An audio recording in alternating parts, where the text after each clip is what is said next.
Again, I was making a number of kind of crass generalisations about the Scots, about my country. Then I don't believe any of them. Again, I did it for comic effect. But you do meet people who have very fixed notions about other groups of people. I'll give you an example of what I mean. I got in a cab in London in December, and about 5 minutes into the journey, apropos of nothing, early on a Sunday morning, the cab driver turned round to me and he said, "I think all homosexuals should be killed."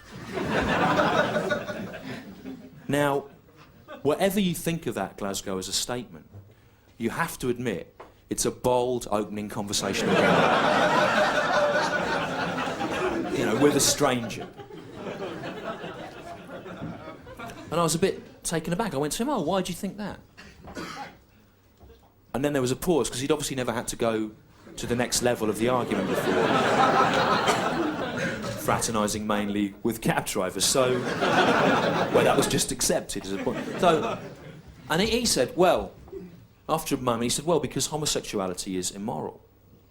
And I said, this is honestly true, I said, I'm not sure how much weight you can afford to place on the notion of morality in this argument, because morality is not a fixed thing, it changes its parameters culturally, historically, over time. I said, for example, look at ancient Greece. To this day, we still take most of our most fundamental principles about ethics, aesthetics, philosophy, medicine, science, whatever, from ancient Greece. And yet, I said, in ancient Greece, love between two men, far from being immoral, was actually considered the highest, most ethical, most profound, if you will, most moral form of love that there could be. So all I'm saying, I said to him, is I'm not sure how useful morality is, given its flexible nature, as a cornerstone of your argument on this subject.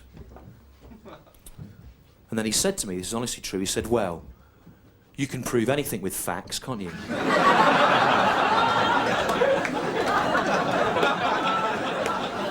For a minute I went, yeah, and then I thought, hang on, that's the most fantastic way of winning an argument I've ever heard. I'm not interested in facts. I find they tend to cloud my judgment. I prefer to rely on instinct and blind prejudice.